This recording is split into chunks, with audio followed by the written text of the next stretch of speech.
Welcome back to Les Schwab Tire Center's Outdoor GPS, presented by Fisherman's Marine and Outdoor. Now it's time for your weekend tech tip, brought to you by Chevy Silverado. Welcome back, everyone. Thank you very much for joining us this morning. Now, in this segment, I do have a little bit of time to take a phone call. So if you want to call us up on the North American Metals hotline, do it. It's 503-548-6777. I threw that out there because I knew he wasn't going to be able to throw that up quick enough. But if you have a question, or if maybe you want to contribute to this conversation talking about plugs, specifically for fall Chinook on tributaries along the coast. That was the question. That's what we're kind of tying this into. First thing I will say is coastal tributary fall Chinook fishing by far is my favorite way to go after them. And it usually has been in my lifetime that November, December time frame for a number of reasons. One, we could kind of do combos, you know, cast and blast, ducks and fall Chinook. That's changed here in the last handful of years. A lot of the places that we would spend time are no longer open in December. I don't want to get sidetracked. This whole thing with the ocean endorsement has still got me screwed up, but I don't want to get sidetracked with not being able to go after them in December. But that's where, if somebody were to say, what's your favorite fall Chinook time? That's it. And if it's either back bouncing eggs or back trolling eggs or back trolling plugs, okay? My security blanket, and this has happened in my case like 100 times, maybe even more on some of those coastal tributaries where you'd be in an egg bite watching folks back bouncing. You might get a bite or two, but you're watching some folks just smash them, kind of reminiscent of the spring Chinook fishery in Oregon City when it's the egg bite and you don't have the right eggs. Super frustrating, you know, watching everybody, or not everybody, but a certain one here, one there, being successful. And the one thing that would always give you that security blanket, at least for me, is some sort of a plug, right? Because as long as you run it the right way, rig it the right way, make it smell the right way, and of course, present it the right way, a lot of times you can just get in on a bite when it's not necessarily a plug bite, more so an egg bite, if that makes any sense at all. But on the coast, same exact thing, right? If there's ever a time that I've been over there where, you know, we want to fish eggs, you want to burn eggs, you want to back bounce because that's the best bite in the whole world, or back troll them for that matter behind a diver, there's been a lot of times where it just flat didn't work for me, okay? I'm not an egg professional.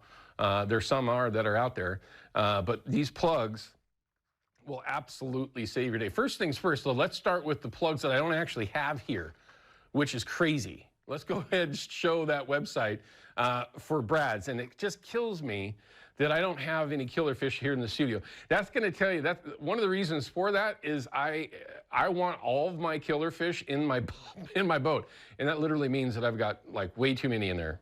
To not have them on my set just kills me. But number one, I am going after a K15 size, the Killer Fish 15. That is a absolute staple, go-to, double trouble, chartreuse, something with chartreuse on it. I don't even care where the chartreuse is, as long as it's in there. Even that banana one that's right there is also a very good one. Old school fickle pickle looking color as well is a good one. Because a lot of times on the coast you could have off-color conditions. You know, you want to have something that they can see. And chartreuse, you just honestly, you can't argue with it. Oranges, sure, you know, that's going to jump in there a little bit. But if I had one, just give me a double trouble. And that's going to go for all these plugs that we're going to talk about here. But that's the size range that I'm looking for, is that Killer Fish 15 size. I mean, it's just about the most universal. You can still do well if you're in a system with silvers, if you're in a system that has dogfish, for crying out loud, brain work, chum, whew, actually got it. It's just a good all-around size, but you can change things and also change depths. Now let's take a look at what I've got here on the table. These are all from Yakima, and I do have a wiggler in here. We're going to talk about that as well here in a little bit. But when you're talking about sizes and depths, okay, of what ranges these plugs will actually dive, you simply can't beat a mag lip. Honestly, you can go from and I'm not referring to a 3.5 right now because I don't want to run a 3.5 for fall Chinook. Now, I've caught them with a 3.5 mag lip. Mag lip didn't do very good after that. So typically, smallest size I'm going to run is going to be that killer fish 14 size, maybe a 13 and other styles of plugs, but you're getting really small. As long as you swap out those hooks to an appropriate hook that can handle it, I guess that's okay, but I would stick with the 4.0 mag lip. And again, to be honest here, with this plug, I'm absolutely swapping out the hooks because they are very quality hooks, but in the end, you hook a 25, 35 pound fall Chinook in a smaller river where they can get to the brush in a matter of feet. You really want to have the ability to put a lock on them. And with these hooks, I'm not trusting them on the 4.0 in particular.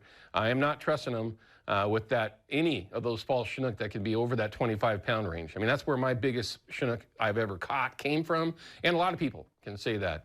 You know, when you start talking about fish that have a 4 in there somewhere or even a 5 in there somewhere, you're in a lot of hurt if you don't have the right hooks on a plug, no matter what size it is.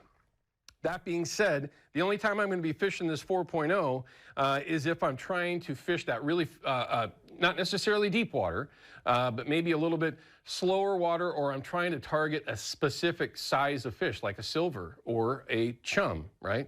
But if I know that Chinook are there and I'm trying to make sure that I'm getting my plug down to it and I don't want to use a diver, because you have to understand, with the killer fish 15s and 14s, if you want to get below that 8-10 foot range in a smaller river where it could be kind of swirly, you're going to want a diver in front of it. And I hate running divers.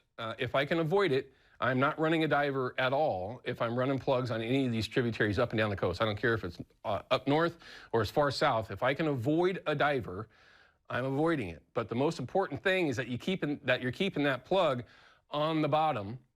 And in 8, 10, 12 foot of water in a lot of these systems, you know, you're going to have a little bit of swirl there a lot of the times, not always, but a lot of the times where the fish are going to be hanging out. And that diver is going to keep that plug at least down there, which is super important. You don't want to be in a situation where that swirl, whatever it might be, if it's a back eddy or if it's just kind of swirling weird off of a turn of a river bend, that plug doesn't end up halfway, halfway up the water column or even higher based on the kind of swirl that you get there. That diver will help keep it there.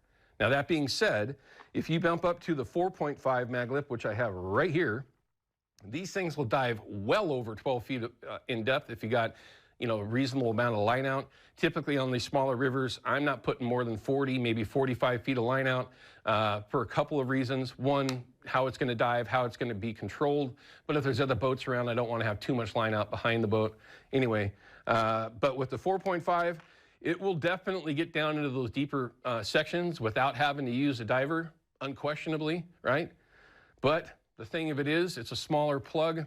It's a little bit different action, and it might want to come up, right? It might want to come up off that bottom a little bit based on what the current's doing, again, swirl, whatever it might be. That's when you're going to bump up to the, no doubt about it, it's going to get you there and hold you there at 10, 12 foot of water, is that Maglip 5.0.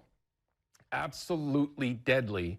And the difference, like if you were to take a killer fish 15, which are the same size, or at least as far as length goes, body size roughly, this is going to dive and hold that position, right? It's going to get there and have that skip beat action that the Maglip has, but it's just got more grab. It's going to stay there. Now, a Maglip is very susceptible to heavy, fast current. Like if you get into some seriously fast water, a Maglip will want to spin out. That skip beat action can sometimes work against it. If you're patient, a lot of times it'll just catch itself and go right back down.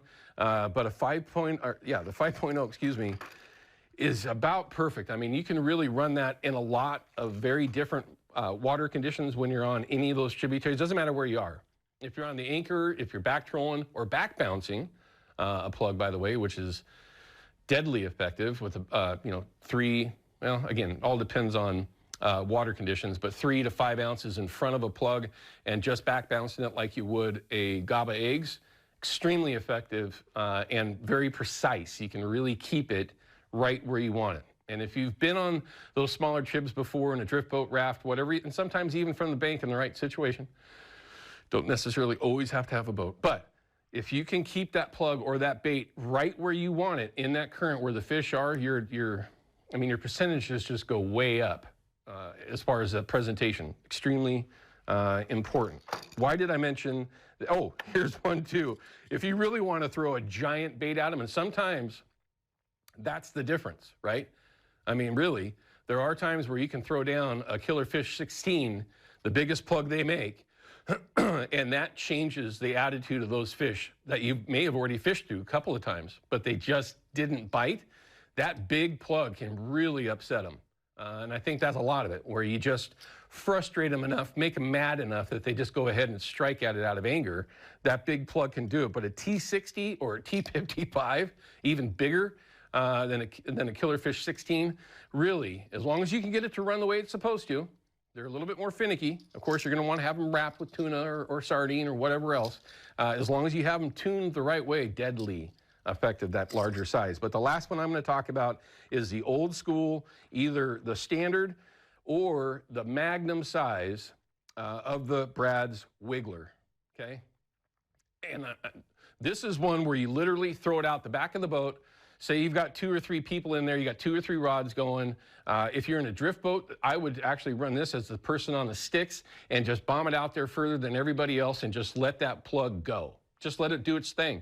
Forget about it. Just put some good Pro-Cure on it, either bloody tuna, shrimp base, whatever. Any scent that you're confident in, just load that plug up with it and just throw it right out the back of the boat and forget about it. It just every so often you're going to look over and your rod's gone because it's just buried and you got a fish on there that's just hammering it. And there are times where the standard size will outfish a Magnum and vice versa. If you're in deeper water, the Magnum's going to dive 5 to 8 feet deeper than the standard, and it's going to hold it better. So if you were even in shallower water, that Magnum is going to stay or be more apt to stay on the bottom as opposed to a standard size wiggler, even in the depth ranges that it'll run. But that Magnum will lock in at that depth a lot better.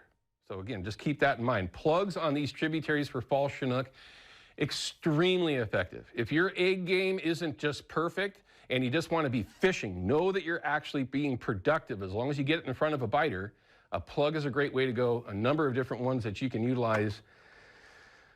And that's my favorite way to go. Now that I'm talking about it, I'm kind of excited about a little cast and blast. Usually, though, that was in December, but I have to change some of those things. All right, we're going to cut to break. When we come back, I've got Ted Tufel, Pro Fishing Guide Service. We're going to talk to him live from the North Coast. He's not necessarily where you'd be running these baits, but we'll find out what baits he's using and how his success is this morning and what he's thinking about this week going forward. We'll be right back. Outdoor GPS is brought to you by Chevy Silverado and the impressive Turbo Max engine. Flex your muscle with the strongest, most advanced Silverado ever. Official truck of Outdoor GPS.